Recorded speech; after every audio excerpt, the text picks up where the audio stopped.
Oh yeah, we should have a blooper section at the end where it's like we have bloopers.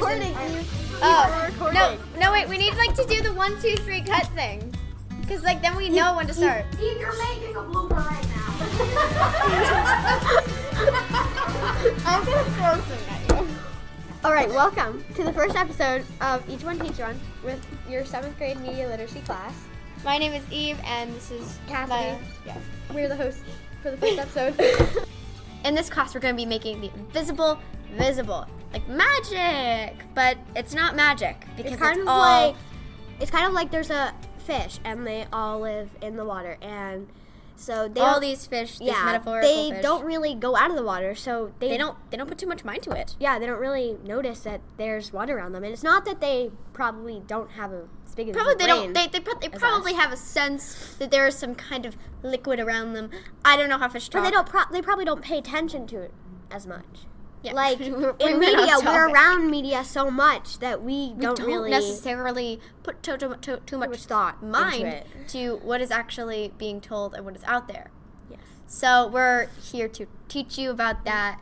Basically, what is media literacy? You probably are wondering if you've heard that term before.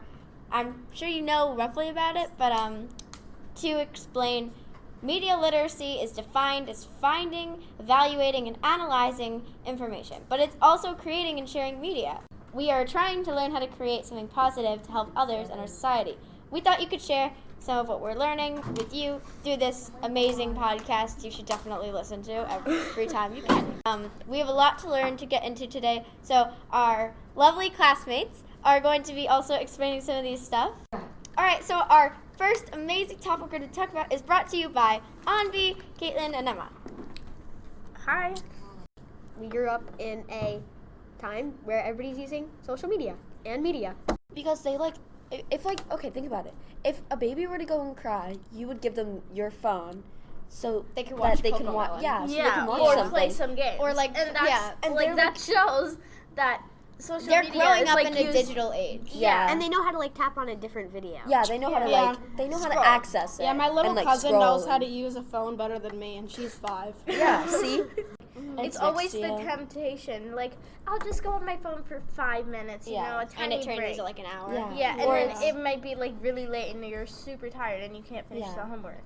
But there's good things and bad things about like Yeah. social Give us some media, examples of or good like your things. phone. You Yeah. can find so much useful information on Yeah. social Like, for media. example, Like the you can- news. 'Cause yeah. the news gives valuable information, and some people don't get newspapers anymore. So if you like, I mean, I barely know definitely anybody who I don't still read gets the newspapers Yeah. at all. yeah, I mean, grandparents do. yeah, Yeah, I know like, my grandmother I know my gets the news, but I know my grandpa gets grandparent them paper. and reads them.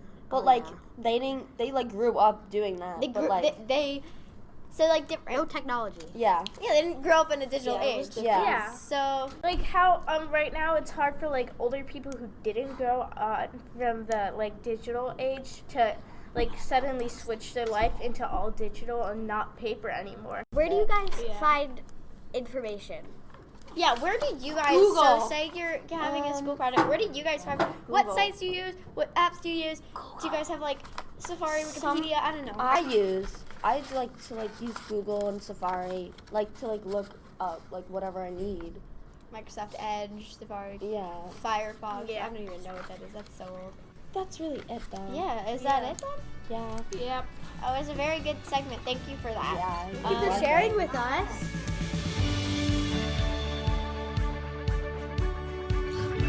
All right, so this is the next topic. Do you guys happen to know why you're actually able to post freely on social media without getting in trouble for it? Here to explain that, we have our Lucas. next lovely guests, Lucas, Gabe, and, and Maddie. Maddie. Okay. For the 5 freedoms, there's freedom of speech, freedom of religion, freedom of the press, freedom of assembly, and freedom of petition. That's so interesting. How do you keep those all straight? We use an acronym, Acronym? SPAR, I think, SPAR. with 2 P's. I think my group used small ratty potatoes are protesting. What did we use? I can't remember, Maddie. Parse. Parse. We used parse.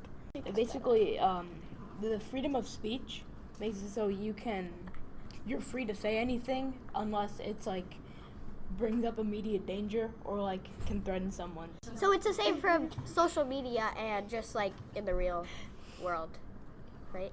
Yeah. Yeah. Why is it so important that we have these freedoms? Because I think as citizens, we don't really think about this stuff. So. Well, it would protect us from the government.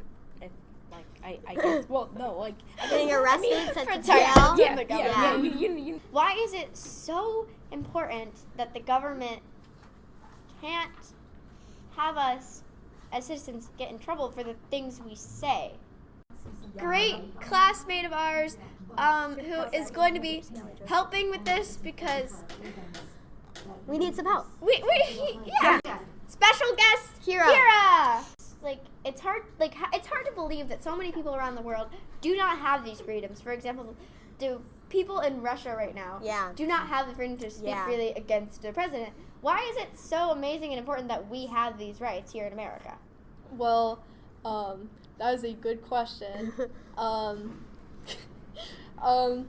So, like, in different countries, as you're saying, like, it's really hard to believe that, like, other people, they don't have these rights of, like, talking freely. And let's say if you're on the street and, like, you don't think, like, the government is doing, like, a good job, you can't say anything. Or you'll get arrested Yeah. or worse. Yeah, and then when you, like, if you see something online that you don't agree with or, like, anything, it's still important to, like, have those things because it shows, like, difference in opinion and, like, it shows, like, how people, like, are, like, different opinions, and it's important to have that, like, as a country because Of it course. like, like helps. a good thing. Okay, so that was a lot about the freedom of speech. And, Yes. well, because we know that we can kind of say things, how do Yes. we know if what we're saying online, if what we're seeing online is necessarily true? Credible. So, credible. So, Trustworthy. basically, for who's behind the information, we have Kira And Molly. again and Molly. People like kind of believe anything they see online these days, and they don't really check if it's credible or not. So they'll just use whatever they find. And I think it's important to like kind of know who's running it because it's not like. We will get into that, how to check if a source is credible later in lateral reading. So stay tuned. Yeah. It's important to know, like, who's behind the information because you really can't trust everything you see online. Well, yeah, you don't know if this is person writing it as like a little toddler or a grown person. Or if And it's, even- like, news or an opinion Or if conspiracy. It's biased. Yeah.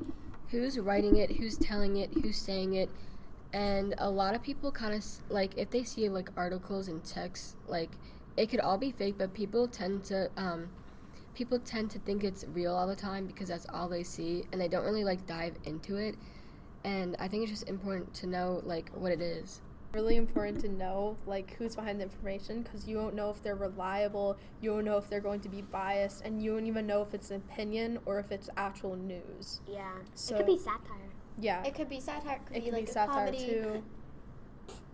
You just never really know, and like to find out who's behind the information, you have to find the source, and then you have to find. Also, it's important to know because if it's an advertisement or a business is running it, and the like someone's being paid to put this up, then you know like you really like shouldn't trust it before seeing what like who's actually behind the source. And so many Americans have so many opinions. Oh, yeah. So it's like Because- completely divided. Yeah. Because this is a free country, everybody is free Yeah. to believe and think whatever they want. It can be not necessarily true. It can be true, but it's not necessarily true. So thank you for that. Yes. Thank you. Thank Molly you so and much, Kira. Molly and Kira. Will you teach us Will you be more? Will you be joining us next time for Yes, the second episode? definitely. I really and- need to know how to find out if a source is credible or not. I can't wait to tell you. Yes, And thank so, you so much. come back next time and we will tell you about this. Yeah, we have a lot more to learn and so much more to teach. Tune in to our next episode of Each One Teach One for more media literacy info and tips. We hope you loved our show.